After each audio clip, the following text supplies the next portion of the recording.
Good evening, comrade subscribers. So we're at 838. Kaaksen saattaa 30 kahdeksan.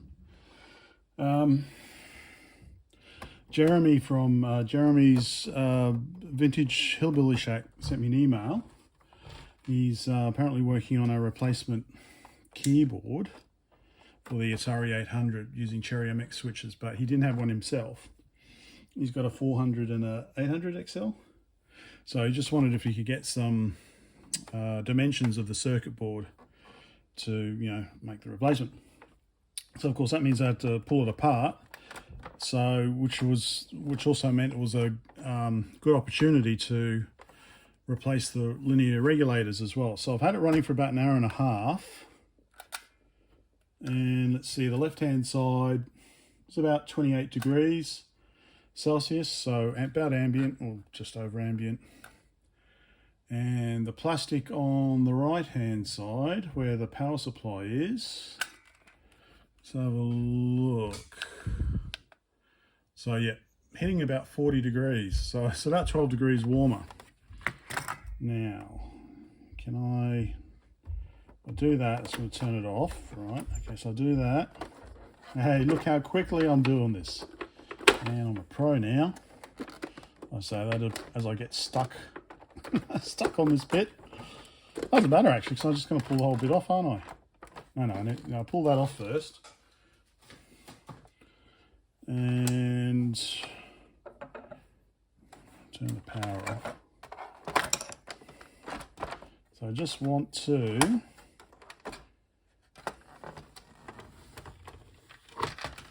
disconnect the keyboard. I'm speeding through this. Okay, the keyboard is disconnected. So, yeah, that's actually quite warm to the touch. 56 degrees. 56. Let me check the regulator there. 49. Don't know if that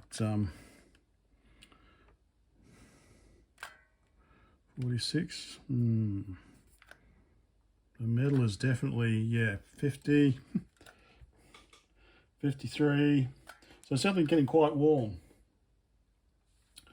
So what I want to do is, and I'm pretty sure this is not a structural component because it'll probably be melting plastic, and you're even getting a little bit of heat transfer, not really that much actually, because I guess it's being spread around the whole case.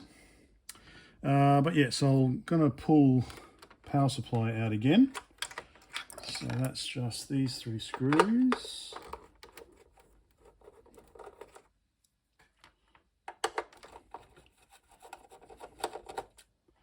And turn on soldering iron. One more there. It's coming up to 8 PM. I've got to start work again.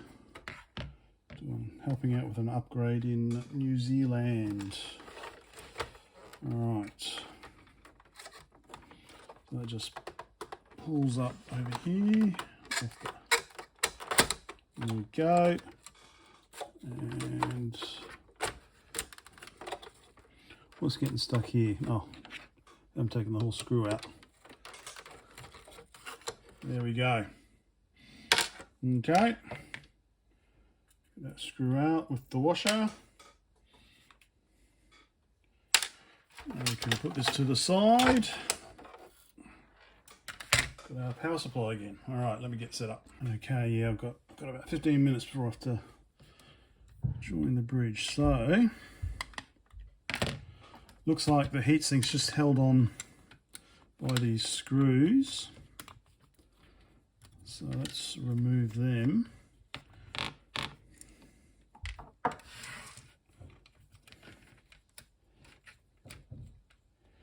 Okay.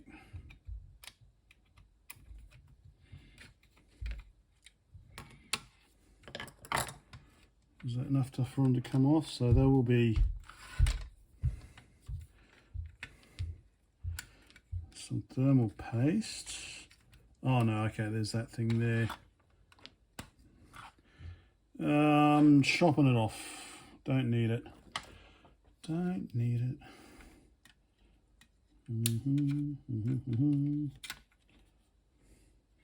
That's the only one, isn't it? Can I pull it up? Oh, actually, looks like I can pull it up, so I could reuse it if I wanted. One or two, maybe. So do I just squeeze it in like that? Oh, probably you're missing all the action. Where am I doing it? So yeah, so just push it in and squeeze it in, and then push down, I guess. So we're going to go back through, or we're going to have to chop it off.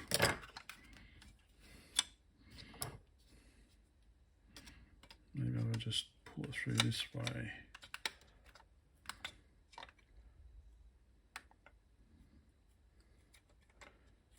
Okay.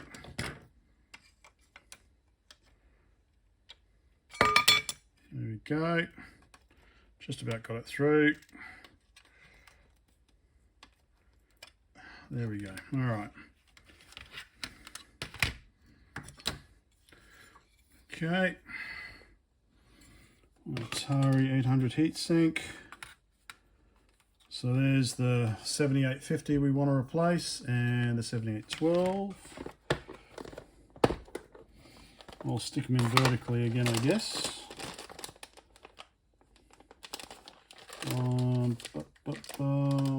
PC312 1 amp. That's one of those.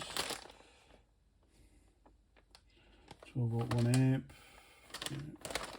So I like to use the ones from EZ SBC.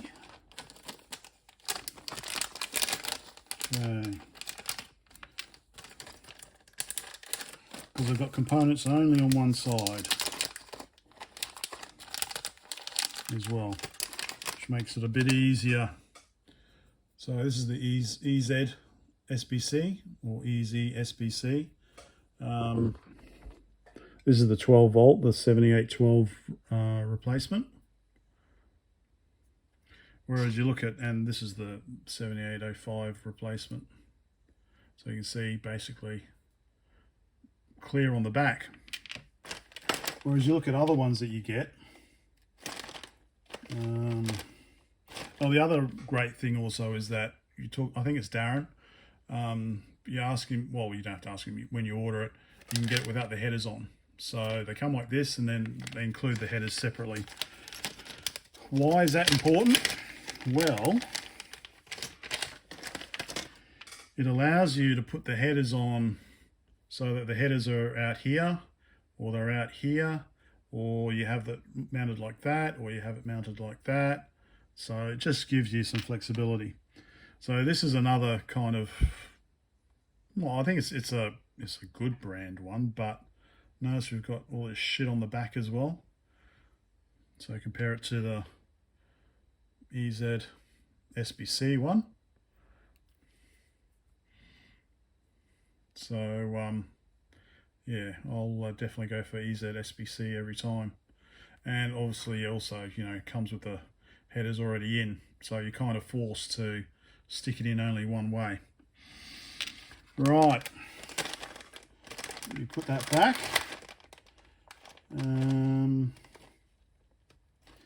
Was it a 12 volt? It was just, oh no, here we go, it's a 5 volt one.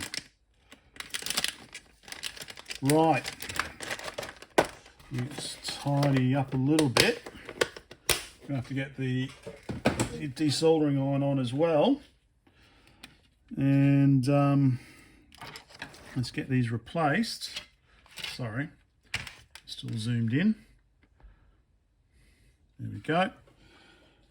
Yep, so I'm going to turn on the desoldering iron, and I'm going to pull these out and put the new ones in, and let's have a look. Of course, if you're not going to reuse them, one of the quickest ways is just to snip the legs rather than just trying to desolder them.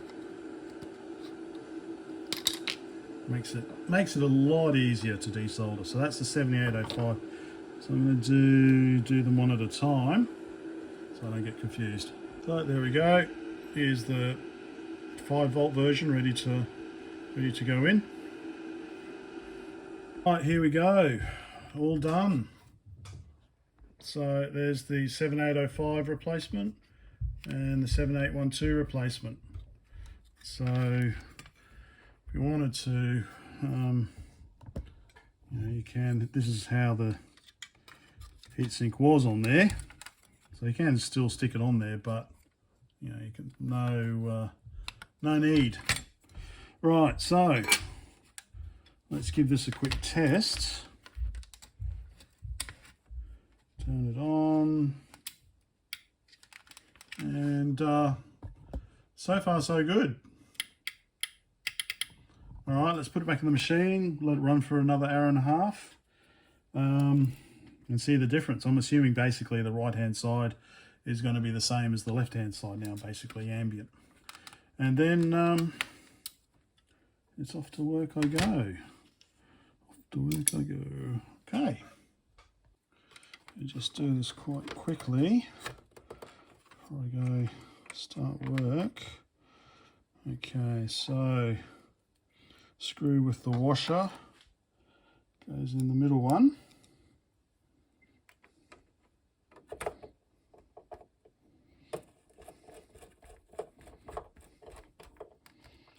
Okay, the other 2 screws.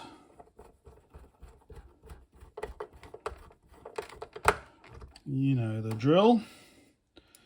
So I'll set it all up, turn it on, have Mrs. Pac-Man run for an hour and a half again, just to confirm it's all good. Okay, it's up and running. My nice blue power LED. So yep, it's up and running. Let me go do some work, and we'll come check it out in an hour or so, or an hour and a half to be, give it the same amount of time.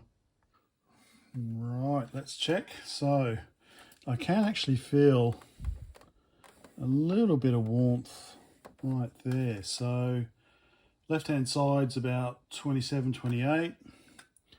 Right hand side is cooler, 32.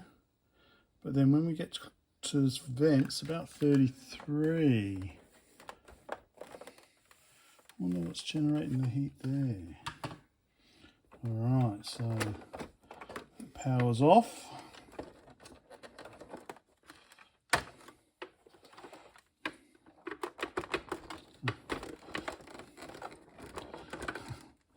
Okay, that comes off. Oh, of course, there's like the there's chips and stuff running, isn't there? And yeah, we've got, okay, yeah, fair enough. We've got RAM and ROM cartridges in here.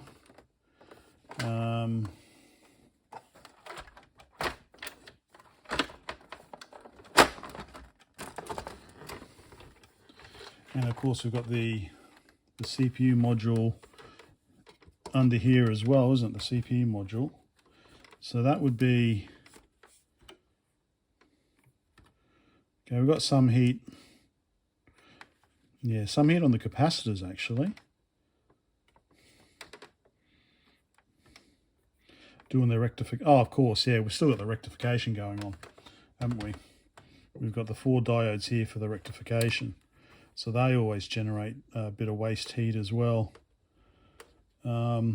Which is why if I can get away with it, I'll just stick DC straight in, skip the rectifier, and you also save a lot of heat that way. So yeah, so okay, rectification is going to keep us generate a bit of heat, but certainly not as much as we had before, which was up to about 50 or so degrees, wasn't it? This time it's 36. So yeah, there we go. All right, back together. Well, back together for a little bit. I have a feeling that Jeremy might need some extra dimensions on the keyboard, so I'll keep that handy to go. But yeah, I'm looking forward to getting some more software for this and using the keyboard. I want to get some adventure games. Of course, the problem is, yeah, there's the SIO port, isn't it, at the moment? Anyway. So yeah, so it was just a quick video just to do the regulator change. That was it. Bye for now.